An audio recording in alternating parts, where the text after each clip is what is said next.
Welcome back, Johnny A Story, Season 5, Episode 6, the only podcast where the interviews are reimagined in illustration. Now, on this episode we have Ty King. Ty King is a podcast magician doing everything from interviewing, producing, marketing, and also teaching. But then on top of that, running a whole podcast festival, Arkast, down in Arkansas, Fayetteville. He is just really passionate about this podcast space, from getting it from when you had to download it specifically rather than just getting the phone to do all the work like I do. We talk about his favorite comic book superhero, which is an interesting one, and I'd love to hear everyone's take on it because I found it very interesting. But once you find out why, it's because it makes a lot of sense. Now, we also chat about the ins and outs of podcasting, how to get involved in it, how to maintain it, different ways to try and market yourself, what he does as a daytime job as well. Yeah, it's really, really interesting. If you want to support the show, you can subscribe, you can hit the like, you can share it out. If you're listening to this on audio only version, check out the Instagram page for the illustration and let me know if it's what you thought it was going to be, because sometimes when I start these, I never know what it's going to be, and I can see that sometimes I have a little rhythm to the thought. Anyway, jump in, let's enjoy the show, and let's get it. Boosh! Busy leading up to your event, huh? Oh my gosh, I mean, right up to the minute just now, I was answering more emails and organizing sponsors and tables and tickets and Oh yeah, I bet. Has it been interest in the tickets? Oh yeah, for sure. Yep. Well, since we're recording and this might stay in, you should tell people what the event is called and where. Because I don't know, I think this should come out just before, but... Okay. Yeah. So Arkast is the annual podcast festival that's hosted in Arkansas, and it's mainly to honor and celebrate the podcasts that are being created around the flyover states. But of course, we bring in people from the national, all over the world to come and talk and share their expertise, so that we're not just an echo chamber and we get to learn from the best in the industry. So November 14th through the 16th is this year's event, starting on the 14th with our very first Arkast Awards. Where, thousands of people have come in and voted. And so we're excited to hand awards on stage and honor the people that are creating really great content.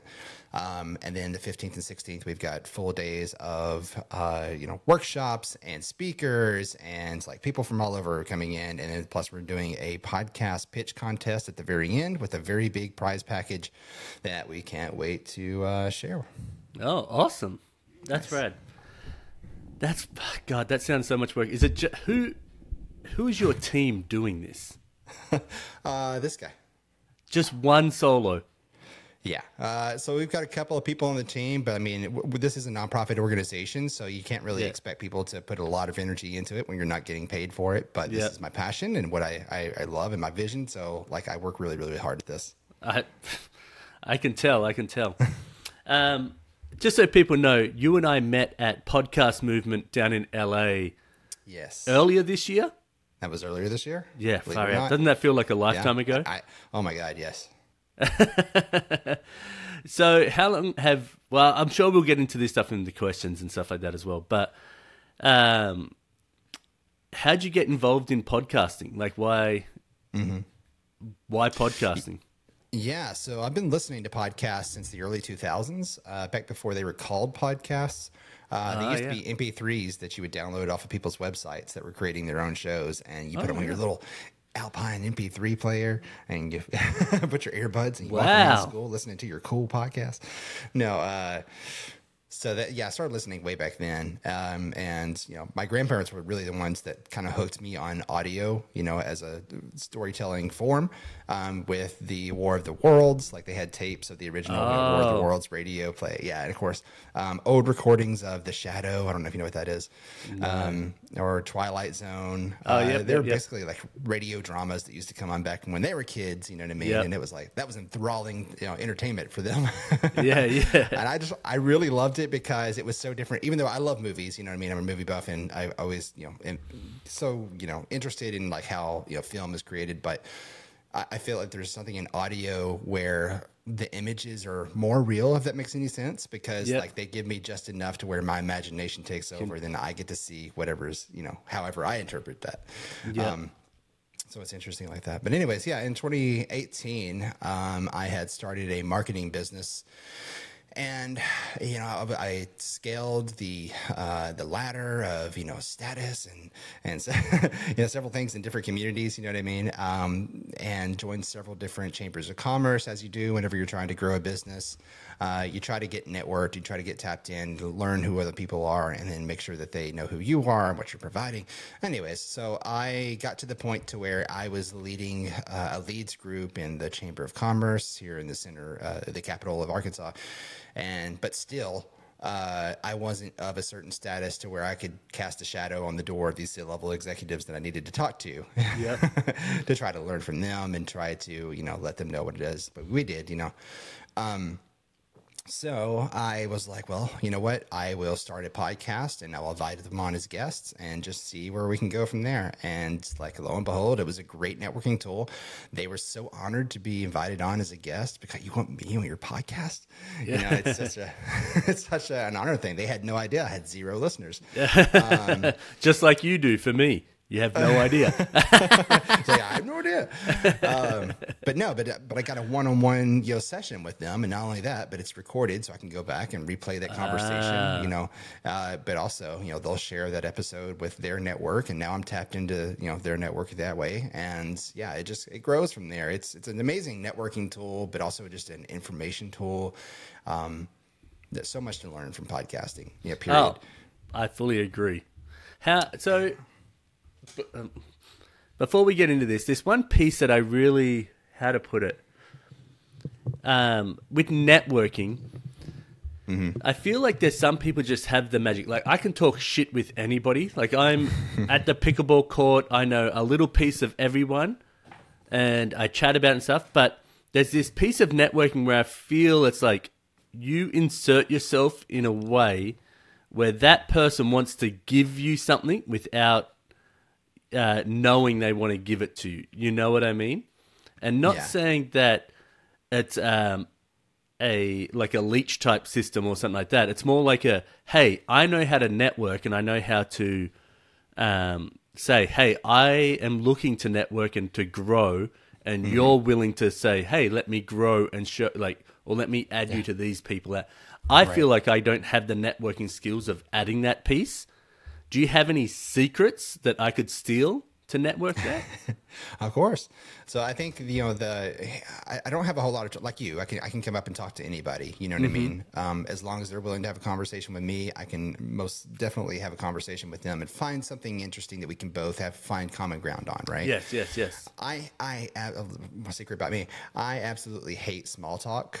But I'm willing to go through it because I realize that that's what people need in order to get through the door to have the meatier conversations.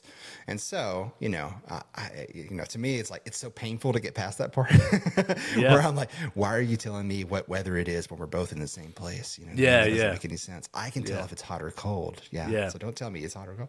Anyways, so I realize like people need that little soft sort of introduction in order to get into, that other part. I'm also a natural introvert, so I've had to train myself on how to get out of my shell and talk to other people. You may not know it now, but I am definitely an introvert, and I've got a social meter. It's sort of when talking and having conversations with other people, it'll start running dry, and when it gets towards the bottom, that's when I need to go to a dark room by myself and recharge my batteries. I feel So I always thought I was an extrovert because I could talk to anyone. I'd love to go out and be crazy, but I didn't realize because I draw so much that was my recharging moment. And it wasn't until I was older and then my wife explained what an introvert and extrovert was, and I was like, oh yeah, that makes perfect sense. Because there'll be one point where I just go beep beep beep beep, and I'm an asshole. I just have no tolerance for anyone. So after your dark room and then you've re-energized and stuff like that. Well, I would say I said all that to get to the main part of this, which is secrets on how to network and how to network. I don't know, with value. That's a great way to put it. is just that. Is just being, what can I bring of value to other people? Yeah. And not just being in it for yourself. I mean, obviously you want to grow, but it's the same thing as like when you start a business. Why do you start a business? Well, obviously you want to make money, but it can't just be about money, or else you're not going to get there, because you've got to add something of value for other people, you know, that they're going to want. Right. So being authentic, being interested in other people's stories. Don't just say, "Hey, how are you?" just to ask, "How are you?" Or, you know, "What do you do?" And then you tune out. Listen to people. Start those genuine conversations. You're going to learn from other people. You're going to benefit from this. You're going to grow as a person, but also, what do you add for value? And you can tell what it is that you add for value. I mean, you know what you do and what you're good at and what your experience is. So allow them to talk, listen to them. Mm-hmm. And you're going to pick up in little pieces and be like, "Oh, I can relate to this. Now I'm going to bring up this part whenever they stop talking." Yeah. "Oh, well, this is my story. I did this, da, da, da, da, da, da." And that's kind of like what you did. And if you find common ground, be relatable. Don't be rude. I mean, there's pretty basics, right? And so be ethical. Yeah. tell small jokes, but not, you know, offensive jokes. And well, I'm it kind of disarms people. And when they feel like you've given them something of added value, like they feel like they got something from talking to you. Yeah. Then that's when you've built up your connection, because you may go into a room of 50 people, you may talk to all 50 people, but maybe two feel like they really, you know, "I'm really glad I talked to that guy." You know what I mean? Yeah. And I'm glad his card, and so I'm going to email him tomorrow, and we'll see how else we can collaborate. Yep. So I guess the question I have, maybe for people that were either going to your Arkfest, or you had a previous one in September as well, right? Like a podcast movement, or not a podcast movement. I'm getting them confused. You had one that was up in Little Rock, it's right? It's easy to get confused, and I have a problem with thinking this big when I should be thinking this big. So, yeah, we've had several different events. Every year, our cast looks different, and so we have several different events that lead up to the main event. So starting in September, we had several different things go on. We had a live podcast recording for Halloween on stage at a live theater. We had a little mini Arkast in Little Rock. I mean, we've just do several different workshops and try to help people along in different areas. And so we travel, find a venue, we set up shop, we create an event around it, but it's all leading up to the main event, which is this November 14th through the 16th. Yep. So the question I have is, what would be your tactic is not the right word, but advice for people when they are going into, because when we were at Podcast Movement together, right? It was so many people, everybody there is like on the network, like hunt, you know what I mean? Like, okay, you got a podcast, I got a podcast, oh yeah, cool. Some people like melded, like I was hanging out with the fiction podcast crew, mainly because one of the people I interviewed I knew, and then we were just chatting, and I can chat with anyone instead of having fun. And they were a really fun crew. But if I didn't have anyone like that, I would be just going to like random people. How do you say for people to have the confidence to bridge that gap to make those connections? Like it's hard to just walk up to a random group of people or random person and be like, "Hey, I've got a podcast, you got a podcast." Even though there's common ground, but you know you're all there for the same sort of thing. So my experience, and I know we met at the Podcast Movement Evolutions in LA. Yep. I went to the one in DC as well. And like that one was even more packed than I bet it was. The one that was in LA. It was crazy. But my philosophy in, any kind of networking situation, especially I'm going into a big arena with a lot of people I don't know. I may not know any people here whatsoever. So I sort of look at who is going to be there. Lots of the times these events will have an app or something that goes along with it. Swap Card, they use that. See who's going to be there. See who's going to be presenting, and make a list of 2 or 3 people that you want to make sure you go up and you shake their hand and you meet them. But also, leave the possibilities open of meeting other people. I was asked that as soon as I got there, and I was like, well, "Who's somebody that you want to meet while you're here?" And I was like, "Well, I know a lot of people here now, but I I'm going to leave it open to meeting new people that I just haven't even considered, getting to know. But in doing that, I wear shirts. One of my tactics is wearing shirts that have, graphics or something, or it says something that's different than anybody else's thing, or maybe it's an identifier for me of like common grounds for me. So like I had my Arkansas Podcast Collaborative, shirt on quite a few days on. And did it start to smell after a couple of days? I didn't wear it several days in a row. No. No, I had different shirts that I switched out, but you'd be surprised by how many times I would just be walking through a crowd and then I hear somebody like whisper to the side, "Woo pig." And I'm like, oh, wow. Okay. Yeah, if you don't know. Yeah, Razorbacks. That's the Razorback thing. Yeah, because yeah. It turns out that they actually went to University of Arkansas in Fayetteville, and then they moved on and went to somebody else. And I was like, oh, that's great. So there's a lot of connections there. Yeah. The vendors. I think the vendors are a really great place to start as well because they're there to talk. There are people sitting at the tables, and that's what they want is for people to approach them and to talk to them. Really? Oh yeah, for sure. I thought they were just like there because I would walk by those and I'd be like, I'm not going to buy anything. You're not convincing me to buy anything. So I was like, just zoom by them, and I just was like, what am I like? I'm not going to be able to give you anything, and you guys aren't going to be able to get me to like go from Riverside to some other streaming app like StreamYard or whatever. So I'm like, I'm sorry, but you know what I mean? No, I know what you mean, and I could completely understand that. But I mean, the thing is that they're there to market themselves, whether they make a sale or not. They want to just make it known that their name is there.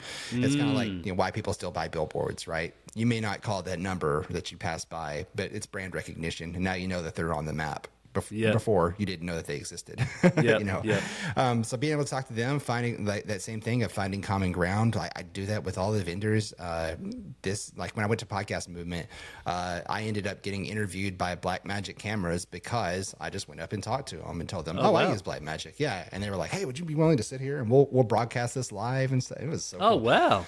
Yeah. And so, Buzzsprout and a lot of these, podcasting companies like that get out there, and I don't use their services, but I can for sure have great conversations with them and then tell them what I'm doing, and then they're like, oh, who you need to talk to is this person, and they'll give me a contact for somebody else. I'm like, okay, great, this is how we do it. Oh, I actually use Buzzsprout, so if they're there and they want to interview me, let's do it, Buzzsprout. Yeah.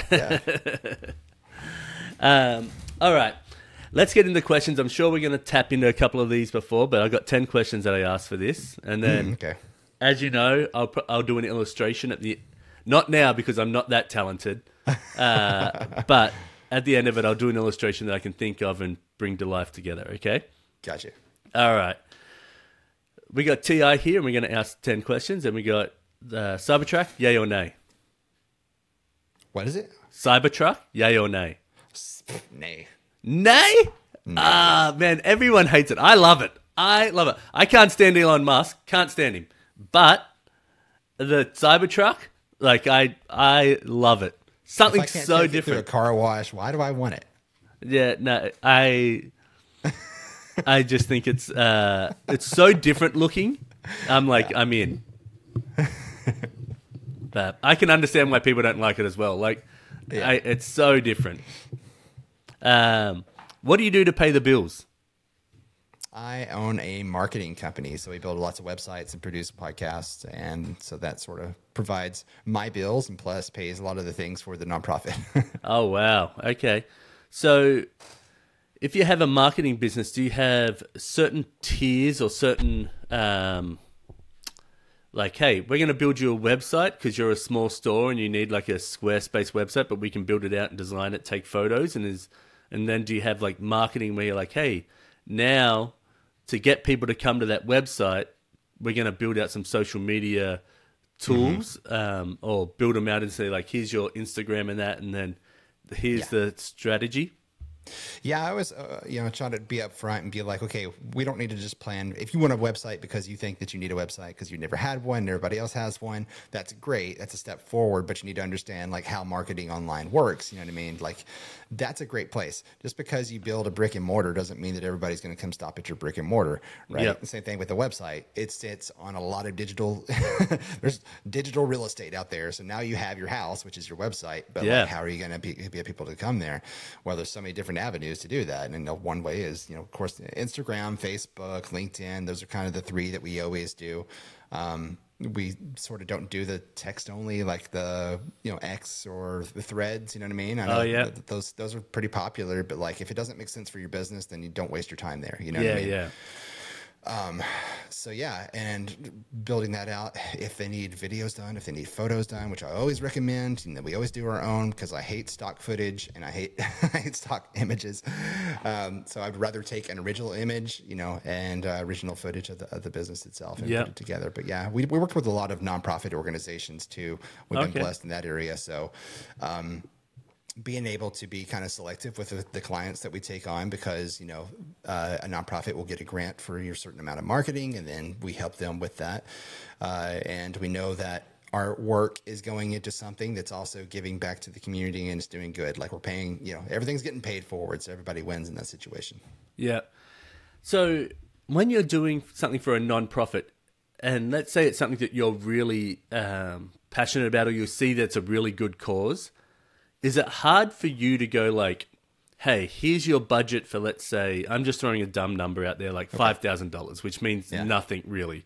And I used to work at Nintendo, and the amount that we would spend on like a 5-page website was ridiculous. So, but that's Nintendo. Yeah, exactly. So I'm saying, let's say that they get $5,000 to build out a website, right? Yeah. And you're like, oh, dang, this is a really good cause, but they've only got $5,000. Do you then try and like budge your own to like try and give them more? Or are you just like, bang, I'm sorry, but this is my business and I only have 100% of time. I can't take out, like I got the Arkast coming up. Like, how do you, how do you juggle what you think they need to do versus your time versus your moral? You get what I mean? Yeah. And so for those situations, 5,000 is actually pretty good. And it's, I don't know, we average around, 6 to 10,000, I would say, for a website, for a 5-page website, Yeah. But 5, sometimes we do that because, we know if we do a good job for you, you'll probably refer it over to other nonprofits and we'll end up getting that. Plus the cost of living down here is so much lower than it is anywhere else in the US. Yeah. And so that we're able to take those lower prices and be able to live on like, I guess what would equal, 12,000, in California, we can do for 6 here in Arkansas and have the same amount of spend, if that makes any sense. Yeah, that is wild. Like, I'm up in Seattle and the houses around me are just so crazy expensive. Like, I sold a house around here like 4 or 5 years ago, and the amount that people paid for it on the second round, and I was like, there's no way. Like, I know what's wrong with that house. There's no way they should pay that. But anyway, I just wish I got to sell it on the second round rather than when I sold on the first one. But anyway, not bitter at all. Not bitter. I think that's really interesting, the cost of living, how that impacts. Do you get stuff that is out of state as well? Because people hear, oh, you know what? TI's doing a great job down there. What do we do? Like, do we go? Are they allowed to like shop outside of their state? Oh yeah, for sure. Oh, okay. Yeah, I didn't know if it's like let's say that Washington gives you a grant, and they're like, actually, it has to be someone like there's a rule. It has to be someone in Washington. No, we built for several people, like National Peer Recovery organizations across the U.S. Like they're able to work with us a lot. But even like basketball camps in New York, we've worked with a lot of different, just organizations. And so we're official Wix partners too. And they give us a lot of referrals of people from around the country. Anytime what I call the panic button, when somebody tries to build their own website and they hit the panic button of ask for help, they send it to us and be like, here, can you help these guys? And so we have cool. Conversation. Oh, that's wild. How do you become a Wix partner like that?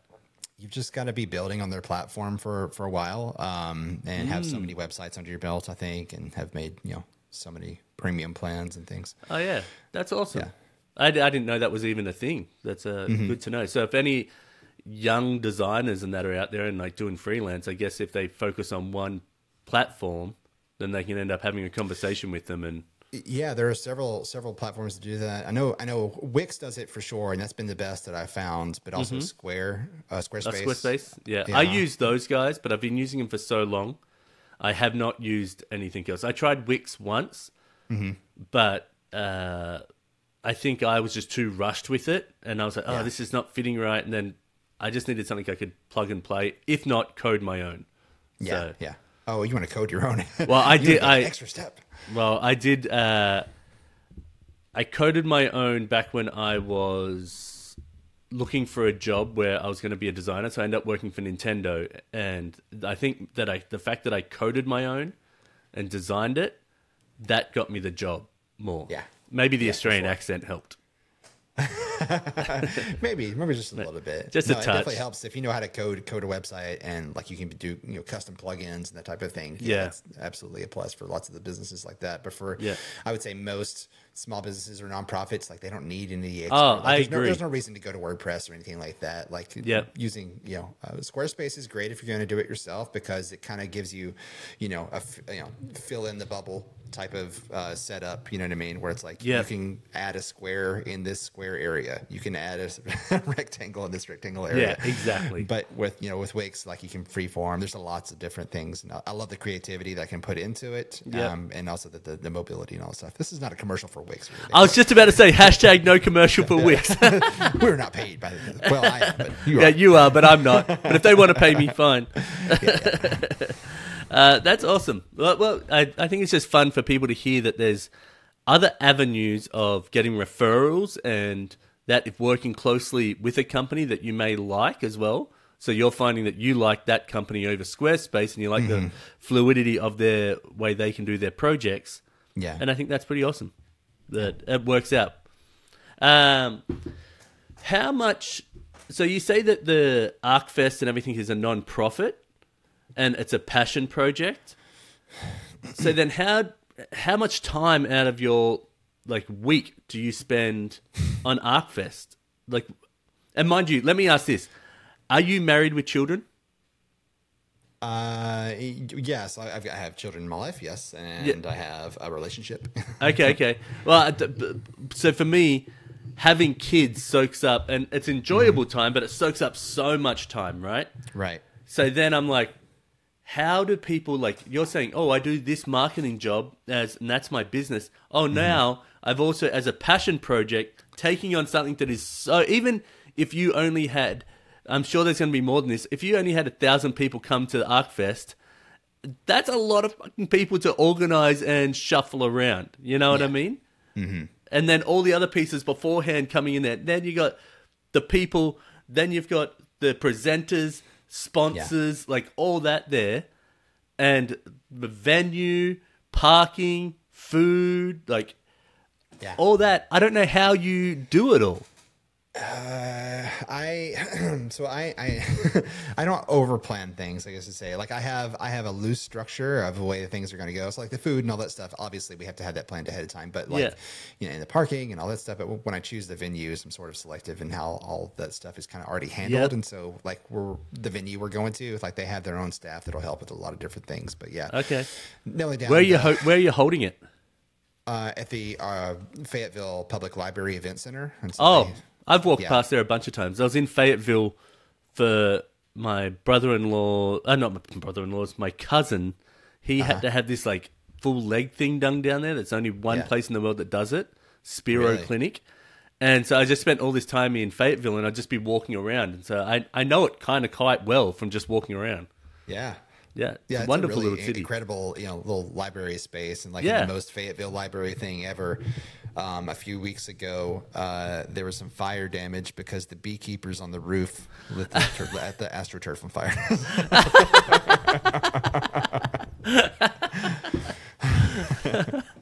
Was there any bee casualties? That's all we care about. I don't think so. I think they were smart enough to get out of there. They're like, oh shit, this is too hot to handle. Let's go. Yeah, exactly right. That's funny. So, but no, so putting so much hours and time into this, and a lot of the times, these things go hand in hand. There's lots of times when they don't, but there's obviously, because we're already producing some other podcasts, we get to do double up on duties with certain things. Yeah, it's a lot of time that goes into this, and so Arkast is the event, but the organization is Arkansas Podcast Collaborative, and so we don't just do that. We also are coaching people on their podcasts. We're also getting free resources for them, or connecting them with equipment, or setting up studios. this Wednesday, I'm going into a junior high, and I'm going to go teach junior high school junior high school students how to podcast for 3 different periods. Oh, wow. Yeah. And so I get to sort of do those fun things and sort of grow, the industry of podcasting around the flyover states, which I really love. But another thing we do is, help connect, grants to podcasters so that they can get a grant to get their podcast projects up in the air. Okay, hang on. Let me step back. The question I had before is, if you're growing more podcasters, are you oversaturating the market that feels oversaturated at all now? Do you feel like you're like, not that I feel like that's a thing. I just feel like, I guess I want your view on how the podcast market is going. Because it feels like every celebrity is like, oh, I feel like I've got a podcast and I can get celebrities on. And that's really easy to grow. You know what I mean? Mm-hmm. Here's what I'm seeing when I'm predicting. Okay. Yep. This is just me, just looking at numbers. So the top paid podcaster, number 1, of course, is Joe Rogan. Number 2, there's a drop off between him and Alex Cooper with Call Her Daddy. Call Her Daddy. Yep. And then there's a huge drop off from her to the 3rd. Okay, so there's so many different podcasts that are being produced. And yes, a lot of celebrities make their own. And every time HBO makes a new show, they have an accompanying podcast that goes along with it, like The Penguin that just came out. Yeah. But there are so many independent podcasters across the country that are creating amazing things that have yet to be discovered. And listenership is growing 20% worldwide every year for podcasts, to the point that over half of the population that is on the internet, which is most of us, are listening to at least 2 podcasts a month. Right. So with that trajectory, if we continue on this trend, this is even before, COVID happened. So like in 2019, this is when this started, 20%, 20%, 20%, 20%, 20%. And so like it's increasingly, this is $1 billion industry. The 3rd most popular medium is created in the world. YouTube just overtook every other podcast platform out there this past 3 weeks for the first time ever. Like they're usually number 3 on the podcast platforms. It's usually Apple and Spotify. Those 2 like switch places all the time. And then YouTube has been number 3, but they just took over as number 1. What? So yeah, I know. That just blows my mind because, most people, which is a completely different, demographic than that's watching YouTube videos than are listening to podcasts. I mean, I do both, but the Venn diagram, you know what I mean? Yeah. So I predict that these independent creators are inevitably going to be discovered by these other media companies that are trying to branch out into podcasting. It's so much easier to reach out to someone who's already creating great content and sign them on than it is to just start something from scratch with people that don't technically know what they're doing. And so, when they want to take a bet on a sure thing. And so if somebody has built up their own following and they're just like, okay, well, we'll just put more money behind this and build you up on a bigger platform. I think that's going to be the next thing that comes. And so, there's when you say the oversaturation, there's plenty of podcasts that are being put out there, and like we're always, being told, subscribe to my podcast or check out the podcast here. Here's the QR code. Yeah, there is that, but a lot of these independent shows have a huge following because I think they're authentic, they're real, and like they obviously connect and they add value to the people that are listening to it. Yeah. I love that because I feel like I want to be discovered and I want to be and that's very possible. Yeah. Well, fingers crossed. Whose dick do I have to suck to get this done is what I'm saying. Let's go, Harvey Weinstein. All right.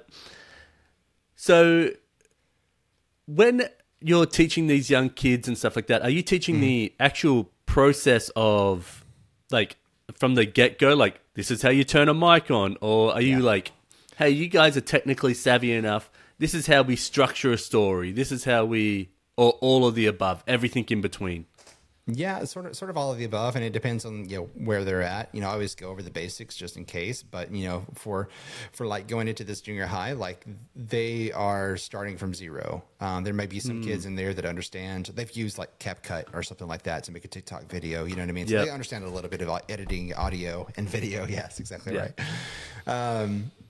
But they asked that I bring in my mobile, podcast, equipment to bring in there. So I'll bring. What do you use? I use my Zoom P4, which is out of reach now. So Zoom P4, it adds 4 different channels, and I'll bring my mics that go in with it. Hang on one sec. Is it like yeah? This one? I had the Zoom H6. Oh, nice. Yeah, the H6. Yeah, that one's nice too. Yeah, I had it for a while. Okay. So yeah, here's. Oh yeah, look at that. That's what I've been using. And I mean, they're fairly cheap. You can get them on Amazon for like $150. But man, the audio on these are awesome. Yeah. And they're so like mobile and also not sponsored by Zoom. But, but if they want to pay us. But if they want to, this is a great time. Pick up Matty and sponsor his podcast. But no, I'll bring that in there, and I'll bring 4 mics and my computer, and then I'll show them how to capture the audio, but also how to conduct an interview and how to capture your intro, your outro, the meaty portion in the between, and then we'll go to the computer and then we'll pull those audio files in there, and I'll show them how to edit it on we'll start on a no budget, you know what I mean? Audacity or something like that. Free software, exactly right. Yeah. So whether it's Riverside or whatever, we'll bring them in to start editing. Question on that. Yeah. What's your if someone is going to go and edit theirs for free, would you choose Audacity to edit a audio podcast for free? Is that it's strictly audio? Yeah, just strictly audio. Probably, yeah. Okay. If you're going to do a paid one. What would you choose as a paid editing software? Adobe Audition, or I use Premiere Pro because we do a lot of video with ours. Well, was my next question. Is so where do you sit with video? Do you think every time you record a podcast, you may as well just do video as well? Oh my God, yes. As that's the marketing part of me. Well, I'm like, yes, we've got to capture it. Even if we only released it in audio, you definitely have to have that video because, like I said, that number one podcast platform right now is YouTube, and so you've got to have the video portion. Even if you don't upload the entire episode as a video, like having those little 60-second clips? little cuts that you can, yes, exactly right, those shorts that you can upload. That's the number one way that people are discovering podcasts, because your episode may have 16 views, but then you throw up some shorts and like they'll get 500, 1,000, 2,000 views, and then like you'll start seeing your actual episodes rise in views too. So 2 questions on that. Do you use Opus clips to slice down your stuff, or do you do it by hand? It depends. If I want something specific or like with higher quality, I'll do it by hand on Adobe Audition or Adobe Premiere. Yep. But I've used Opus clips before. They're not bad. I've used it's called Video, like VIDYO. I've used that one. Yep. There's lots of them that are like very similar that all do the same thing. But also Riverside has a really great AI tool inside of it to where you can just generate AI clips, and it'll think I create a background for it. In what is it, Canva. So I'll make a Canva background, and then just a little window where the video can sit inside of it. But it just says and download our episodes here and da-da-da. Yep. Oh wow. Yeah, I didn't think of that. I do mine Opus, but then I also do like custom shorts as well, where I'll be like, hey, this is me trying to reveal the drawing, or like trying to find stuff. One that I find fun to do. I find it very hard to do stuff that is not fun or creative.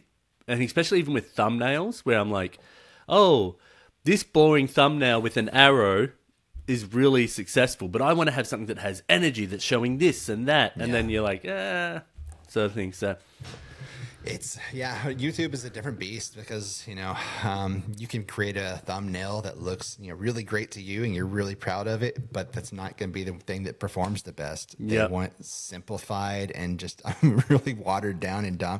I think like a lot of these things do look very, very similar, but I mean like psychologically, when you look at it, those big yellow arrows draw the eye in. And outrageous, impact font headlines. You're not going to believe this. Or top 10. This is the worst. What did he say? I actually hate that clickbait stuff. I do too. And I'm like, I really don't want to put it on my thumbnails because I'm just feeding into it. But at the same time, well, if everyone's doing it, I need to. It's effective. But I don't do that. But I have to fight against it. I think because know that it's going to work. Yeah. But I also, for me, I think if I do something clickbaity, I'm not doing my guest justice. You get what I mean? Right. Like, even if it's like, they had the most wild summer ever, and they had they were eating a leg off by a shark or whatever, you know what I mean? Yeah. But it's almost like making light of what they went through. You get what I mean? Exploiting them, yeah. Yeah, and so I feel off on that. Not that I feel like most people really care, but I don't know. Just a thing that bounce around in my head. Yeah. Okay, we'll get off this after 2 questions. What is the best way you think that people can get into podcasting? And what is the best way to grow a podcast, in your opinions? Yeah, I mean, to get into podcasting, it starts with, there's 4 phases to your podcast. There's you plan, you record, you edit, you post and repeat. That's the 4 phases. And that can be as simple or as complicated as you want it to be. Obviously planning is very, very important. It's saying, what is the name of my show? What am I going to talk about? Who are my guests that I think that I'm going to have? If I'm going to do it that way, you might be a documentary podcast. You might be a fictional podcast. You might be a news podcast or something like that. Like the possibilities of what you can create are endless, and it's all completely up to you of what you want to create or how you want to create. You're doing something I've never seen anybody else do. Even since we met, I have still yet to meet anybody doing what you're doing. You are flattering me. You're flattering me. Oh, whatever. It's just facts. I wish other people would pick up on that concept, like not pick up the concept, but like go, hey, this is unique. So yeah, for sure. I think it's just getting in front of the right eyes. But I think so as well. So like being able to, the barrier to entry to creating a podcast has never been lower. So if you're just going to do a talking head thing, even if it's solo, or you're going to have a guest, like you've got a phone, you can record with your phone if they want to start there. If you've got no budget, you can start there. You can record on your phone. You can upload the audio to, like you said, Audacity, right? Yep. Audacity. That's the free one. You can use Riverside, because Riverside's got a free version of it. It does. You can use Spotify for podcasters as your host, because that's also free. I didn't know that. Yeah. So you can do this with absolutely zero money other than the equipment that you already have. You're just using that. It may not sound the best, and it may not be the most highest quality, but as long as your content is quality, that's what matters, and that's what's going to help you grow. And plus, this is experience to help you make better shows in the beginning or in the in the end. Everybody's show in the beginning. If you always go back to like any show, just pick one and go back to episode 1. Like it's always a lot rougher than the most recent episode. Oh yeah. I even look back at mine and I'm like, I used to talk over people so much because I was like, let me get this out, let me get that out. Now I've learned to okay, just hold it back. You're okay. You don't need to talk that much. Yeah, exactly. And on the growth, like I said, the number one way people are discovering podcasts is through, YouTube Shorts, which, that can benefit you because you can not only do on YouTube, you can put them on as, clips on Facebook Reels is what they call them. Yep. Facebook and Instagram, and then also as TikToks. And so, would you recommend doing any of the paid promotions through Facebook or YouTube or anything like that? I wouldn't do paid promotion through those platforms because I just don't think that the audience is well, it depends on who you're going after, I guess. If your demographic is on those channels, then go for it. But most of the people that are on Facebook and Instagram are kind of the older ones. The younger generations or the people that are more tech savvy are kind of on the TikTok and YouTube more often than that. But what I found to be really beneficial as far as advertising, if you're going to do paid, find a service that is IAB compatible or compliant. What's IAB? Yeah. So IAB, I know that I'll try to keep this as simple as possible. Yep. Is the world standard of how a podcast success is measured through downloads and listens and impressions, right? So each podcast platform has its own analytics. Apple has its own, Spotify has its own, even Buzzsprout tries to bring in, from several different places. But the thing is that each podcast platform is kind of its own island, and they don't like to be, huge team players. So if you find so Apple is one that is signed on. I think iHeart, Spotify has left IAB. And so IAB is kind of I don't want to say not the United Nations, but like what's the EU, I guess. Oh yeah. Yeah, and so it's kind of like that. But Spotify made a Brexit. So they're not compliant, but the rest of them are. And so IAB gets to measure across all those platforms that people are using and making sure that, all of those are, the downloads are, the number is pretty accurate of listens, downloads, and impressions. But there are services that you can go to, like Mopod is one of my favorites to use, where you set your budget. And let's say you set it for $100 and they tell you, well, you put your RSS feed in there or maybe just one episode that you want to promote. Yep. And you set it for $100 and you say, they'll tell you exactly how many listeners they can guarantee you with that $100. Okay. And let's say that it's, 300 listeners. And it's in 48 hours, they'll get you 300 listeners. So you pay it, you get your report back in 48 hours. And every time I've done that, it's been over delivered. Like I've gotten over the amount that they promised that they would give me. But it's because they're taking your RSS feed and they're integrating it into ads that are being run on websites. And so if you go to those ad supported websites, a lot of different places. And so a lot of media broadcasting places. And so people are seeing it. They're clicking on the ads because it's an interesting graphic, and then they listen to your episode, and that gets counted with a IAB, and they give you the final, results and analytics from that. And if you're being hosted on Spotify, like it'll eventually, translate. I don't know why it takes them so long to get those numbers, but it will. And in like 30 days, you'll get those numbers back. We'll say if you added, boosted 300 people listen to your show than normal, like eventually it'll get added to your analytics that 300 more people listen to your show than normal. Okay. I like that. That's good. I did not know that at all. I heard of Mopod, but I didn't realize it was that type of thing. All right. Yeah. That's good to know. Last question on this stuff, and then we're going to get into some other fun stuff about you. So with my podcast, I do an illustration at the end of it. I put it on YouTube, but also having the audio version of that. What would you say I do to promote the illustration portion of it through the audio piece? Because I feel like if people go through the YouTube, they know what's sort of happening. They know, oh, if I wanted to, I can get this through whatever print-on-demand T-shirt company that I put it up on TeePublic or Redbubble. But on an audio pod, what would you do to transition them to actually seeing the illustration? That's tough. I don't know, because that's a different demographic, right? If they're only listening to audio, I mean, they have to get to your episode somehow, and so they're not navigating their phone through audio only, right? So well, most people aren't. I'll say the majority of people are clicking on thumbnails, and so I change the thumbnail every week. Like I have the core branding, and then I have the guest, the guest, and then I have the illustration in there. So every week they'll get to see what it sort of is. And now sometimes I don't know whether to hide that illustration, like the silhouette with a question mark, and be like, what's it going to be, to play off that? Or if I'm giving too much, like giving the milk away before the cow before the milk, or whatever that saying is. I think you're establishing your particular style, though. I think you shouldn't hide it. Like the more people see that, like, oh, that's Matty. I know that. I know that style. Oh yeah. But you're building that out, and so it's good that you're already switching out the thumbnails. Are you doing any kind of Patreon membership for anybody where they can get their own? No, I don't think I have enough interactive audience that would want to yet. And I don't want to ask for anything that would be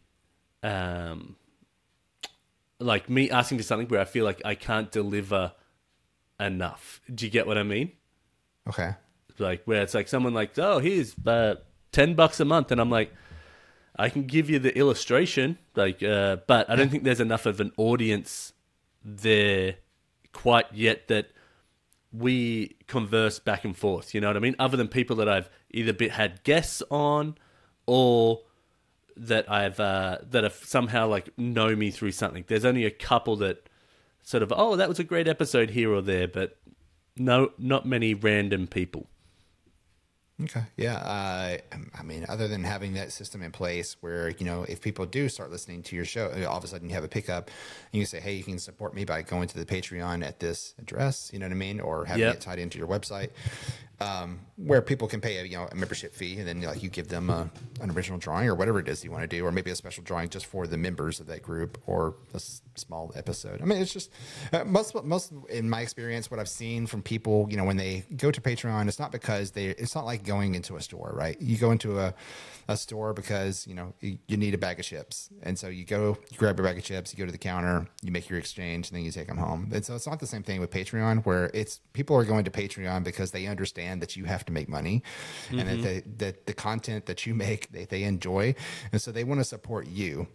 Okay. It doesn't matter. They're getting something back in value, yes, but it's not a direct one-to-one exchange. You know what I mean? Okay. They just want to make sure that you're being provided for so that you can keep creating the thing that they like consuming. So the guilt that I feel is, you're saying, for asking for that stuff, I shouldn't feel. Right. Okay, cool. I'll try and swallow that. All right, let's get into some fun stuff about you. Not that wasn't fun, but I felt like I was getting more out of that than anyone else. Boring stuff out of the way.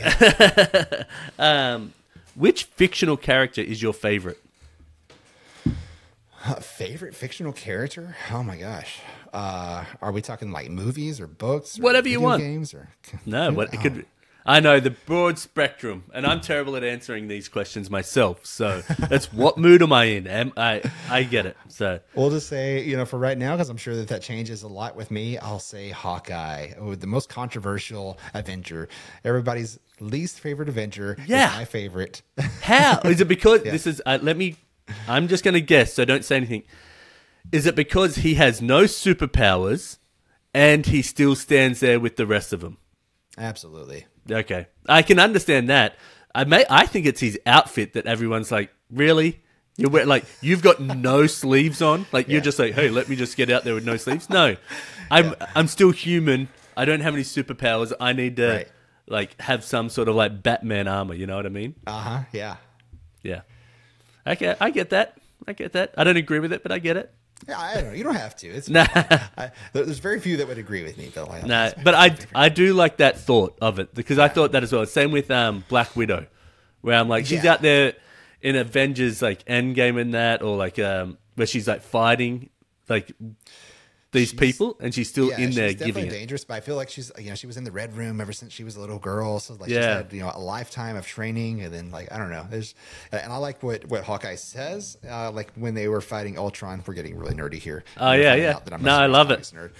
But in Age of Ultron, when him and Scarlet Witch, they were held up in that little place, and all those robots and stuff were flying around, and she's sort of freaking out. And he said, it doesn't matter what you've done. If you step out this door, you're an Avenger. You can stay here, and I'll go get help if that's what you want. But he said, if you step out this door, you're an Avenger. And I was like, yeah. It's get over your past, stop thinking you're not good enough, and just put everything that you have to, in this effort of, doing good and trying to help and make a difference in the world. Yeah, I didn't even think of that part at all, but that's such a good line in there. Yeah, really good. Yeah. I really love all the superhero movies and that. Obviously we've had highs and lows in this. What do you think of what do you think of the Deadpool Wolverine? Oh my God, I loved it. So I saw that in Dallas, and so I went to Dallas to go watch it, because that was the nearest 4DX theater. You ever been to a 4DX? No, I don't even think I've ever heard of a 4DX theater. Oh my God, 4DX theaters are the best. And so you're basically on a roller coaster ride while you're watching the movie. Oh, 4DX? 4D? 4DX. Yeah. Oh, I thought you were saying 40, 410. No. And I was like, oh, no. The 4DX with the chairs, and then don't they have the smells and stuff like that? Yes. Oh, yeah.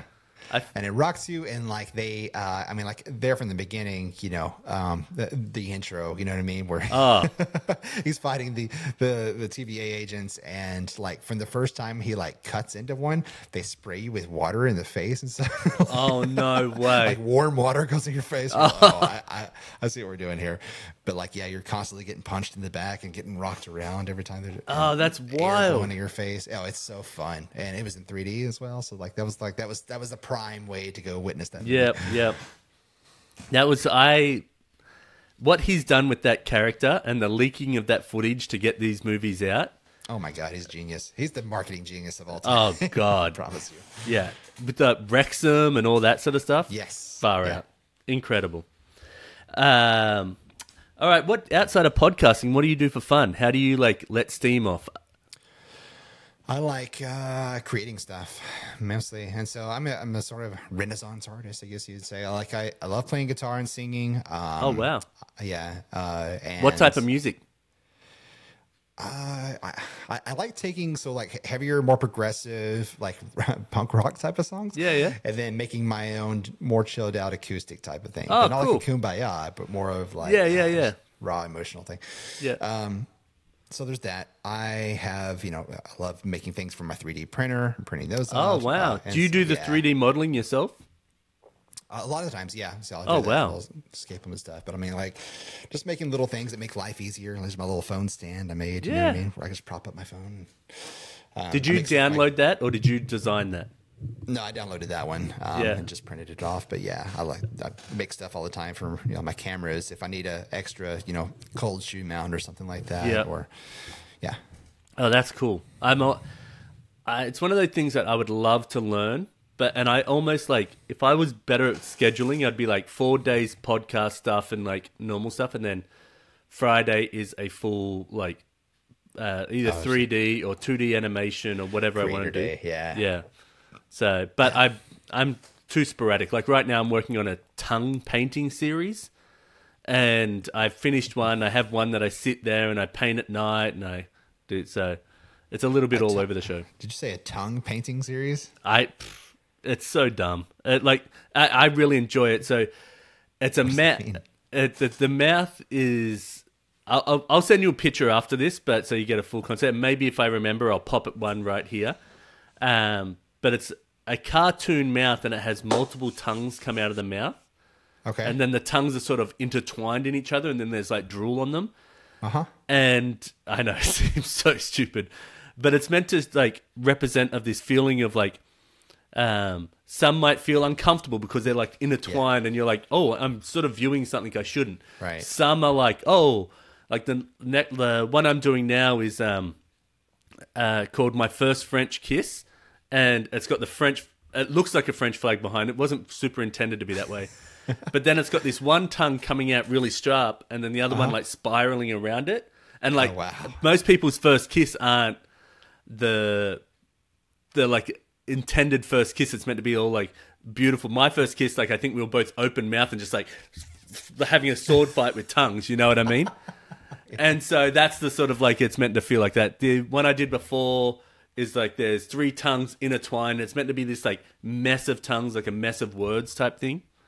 So I don't know. That's just something that was in my head. Yeah. It's been in my head for years and I'm like, you know what? Fuck it. Let's just get it and paint it and let's get it out of there.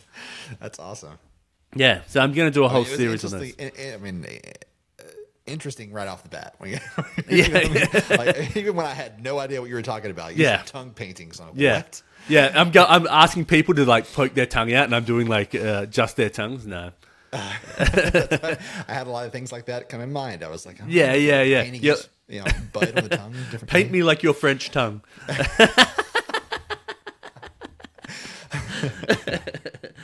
All right. What do you say to yourself to lift yourself up when you're like sort of having a hard time, or maybe like something like Arkast and normal work is there's a lot of stuff to get done, and you like, how do you go? Let me move through this. Yeah, I mean, it's easy for me to get overwhelmed with a lot of different things. You know what I mean? Because there's so many plates that are spinning that I'm trying to keep and drop at the same time. You know what I mean? So it's a juggling act for sure. And then, when I don't have help where I need help, you know what I mean? Lots of times it's just like, and then people like, or have expectations of a certain area where I'm like, but I've got all these other things I've got to look at, you know what I mean? And it's like, and so in those moments, I get frustrated, but then I think about, you know what I mean? You've only got one life to live, and this is why I'm doing this anyway. after all this is over, after Ty King is gone, like what's going to be the last? What's going to be the impression? You know what I mean? Not just like my legacy or anything like that, but like what we're doing is affecting people.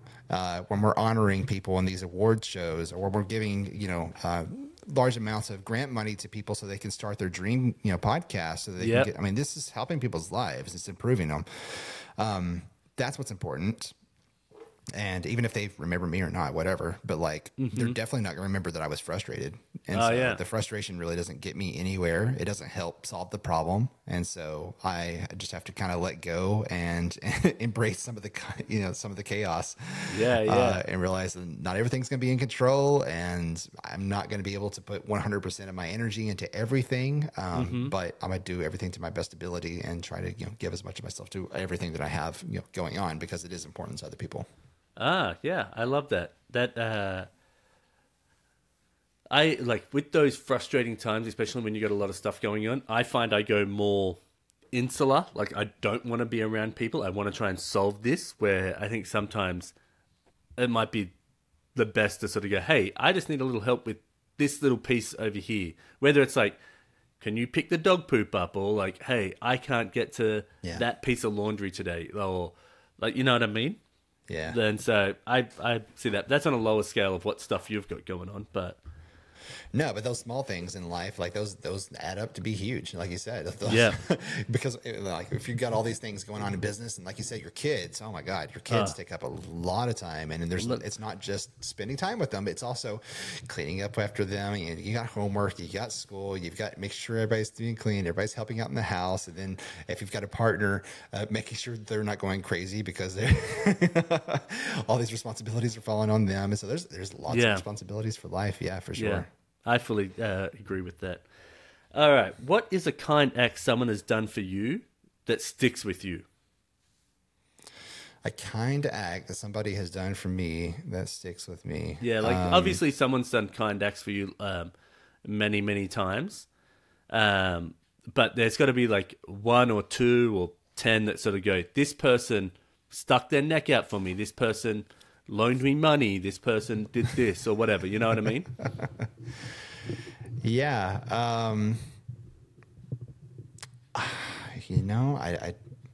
There's a lot of things, that people have done. It's so hard to narrow it down to just like, or like make specific examples, because it's kind of like a rippling, effect of, it's not just like one thing somebody did for me. It's just like, you have the support system, and then like if you have a good support system, like they're constantly doing things, and they're your biggest fans and providing opportunities for you.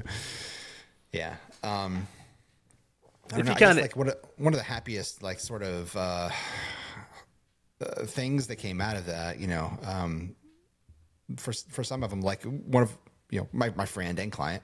Yeah. So he is a guy that is big in the recovery scene. It's like people that have been through, substance abuse and that type of stuff. And so I've never been there. I don't know what that's like. Yeah, me neither. But he brought me in to, sort of record these guys' stories. And so it's kind of like they're eager to talk about it, but at the same time, you're kind of asking people to sort of, go through a really traumatic time in their life again, over in their mind. Right. So you're talking about like, what was that like for you, and what made you come out of it? And, like we said before, you don't want to be sort of mining their story just for, grabbing content, and putting it out there, and exploiting. So I guess, for them trusting me enough to be able to handle their story and be able to put it together in an ethical way, like that kind of seems like I don't know, a kind act towards me. That's what I count it as. I know. I love that. All right. Yeah. Who is someone that is alive that you would like to meet? Somebody that's alive that I would like to meet. Oh my gosh. Probably Daniel Zakruski. This is good. Hang on. I know one person called Dangles, and that's a friend of mine back in Australia. And the reason he's called Dangles is you know him? No. Who's this Dangles guy? Daniel. Oh, so Daniel. Oh, Daniel. I thought you said Dangles. Yeah. I thought you meant like dangling down, Dangles. Well, I'm bringing it up again. Make sure that's the that's the right name I'm saying. House of Leaves. So there's a book that I really, really love, and Mark, sorry, not Daniel. Danilewski is his last name. Very Russian sounding name. Mark Z. Danilewski. So he's the author of House of Leaves, and I don't know if you've ever seen that book. If you haven't read it, oh my God, I recommend that you just look at it if you don't even read it. Flip through it. And he writes in what's called an Ardonic style, and like it's a like the words do what the page says is happening, if that makes any sense. Like if they're walking down a spiral staircase, the words on the page and the print actually starts twirling into the page. Oh wow! Yeah. Is this almost like graphic novel-esque? Like with words? Not at all. Okay, all right. Yeah. And it's a full book. I mean, his House of Leaves was, just a brief little history. He released it in the 90s in small different sections, and it was leaked over several different like message boards and stuff. So people had to like really search to try to put this whole thing together. Eventually, once several people had them all together and like these images that were supposed to be realistic. It was about a documentary of a guy that moves into a house, and then all of a sudden there's a door that opens up into his living room, goes into it, everything's just ebony, the walls, everything, and like just like darkness. And so like it's about exploring that darkness, and why is it that this house is sort of opening up these new spaces that don't exist in time and space. And yeah, it's so cool. I love it. Okay. So, yeah, either him or Sam Lake, who's the writer. I don't know if you know you ever seen Alan Wake, the video game, or okay. So he's a writer, but he writes for video games. But that's his chosen medium to write in. Cool. And he is a master storyteller when it comes to like weird and sci-fi type of stuff. When I was a kid, I wanted to be an FBI agent, but I wanted to be an FBI agent because I thought that the X-Files were real. And I wanted to be in that department so far. Oh God, so bad.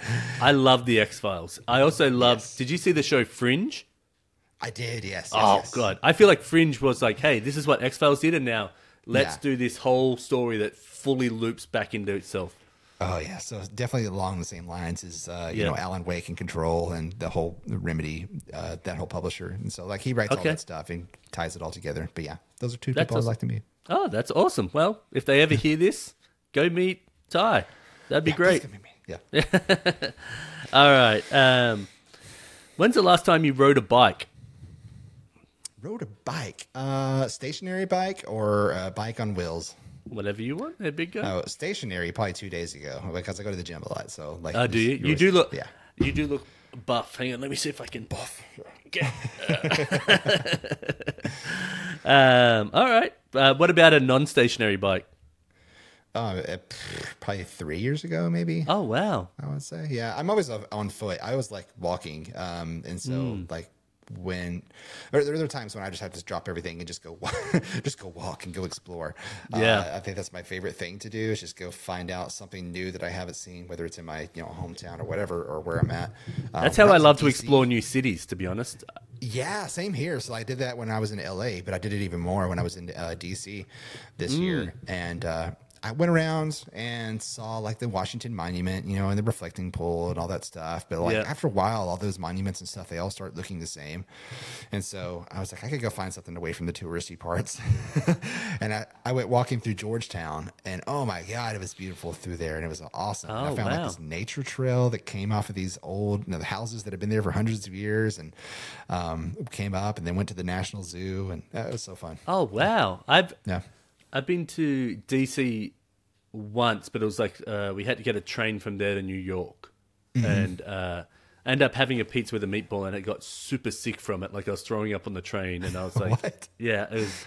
These people were like, this is the best, and it was like I was like so sick after it. But anyway, but I loved it when we would go through there. I was like, oh dang, looks way better than what you see in like shows or like when. People were like, I know a couple of people that live there, and they'd send photos, and it's like, oh, business district that, and we're driving through, and I'm like, massive monument over there. I was like, there's a lot of history here. So I think I'd love to go there.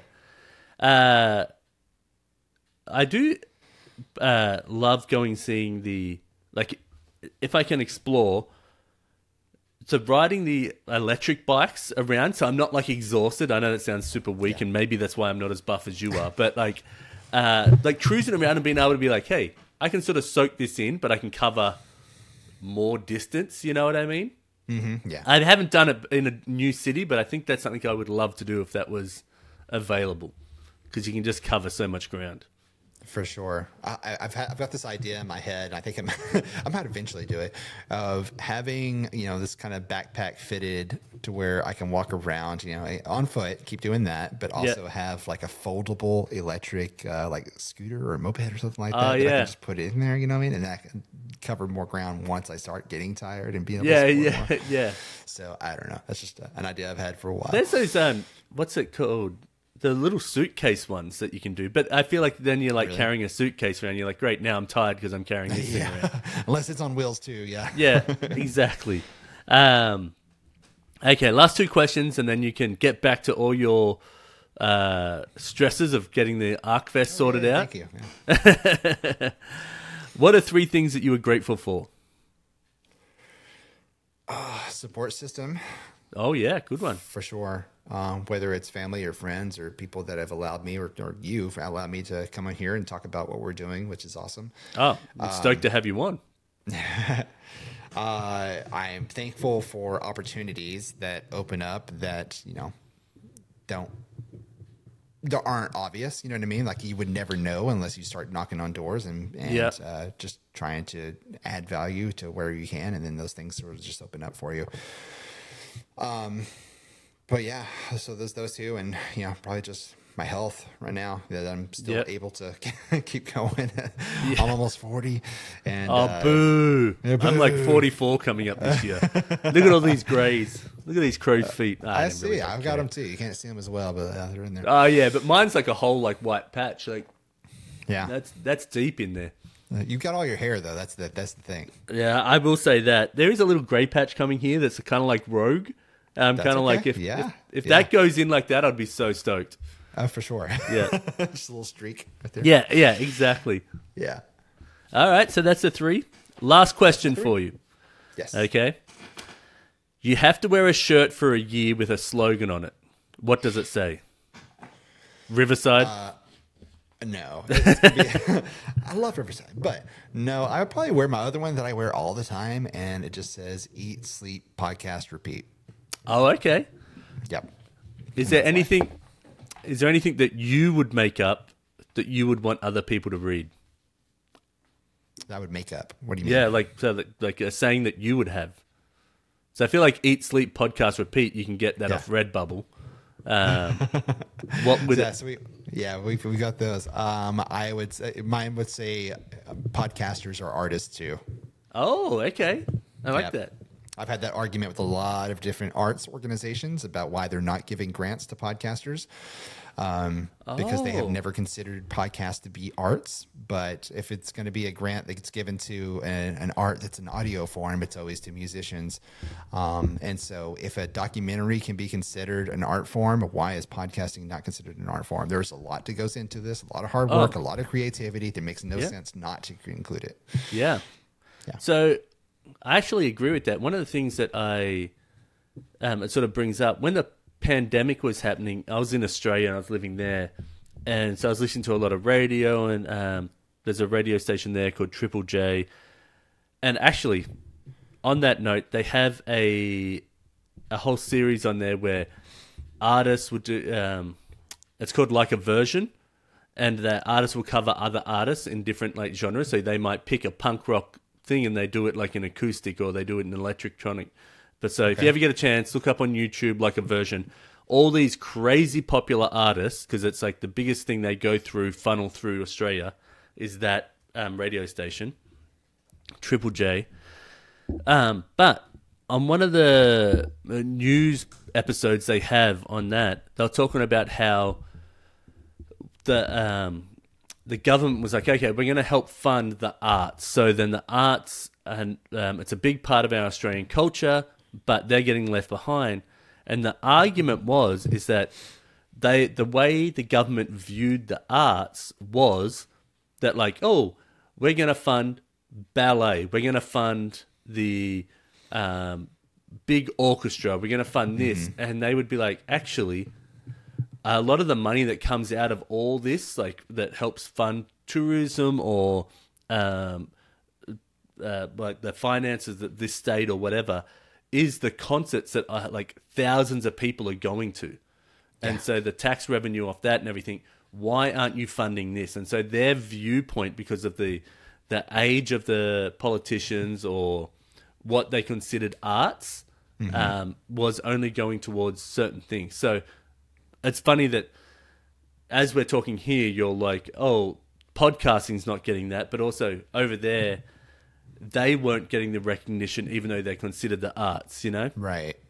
It's a, sort of grandfathered in, view of traditional arts, you know what I mean? But as technology and as art itself grows and modernizes, we need to, also modernize our views of what is art. Yeah. I also think that podcasting's in a growing state where people are kind of like starting to really explore with how it can work and how you can manipulate this and how you can like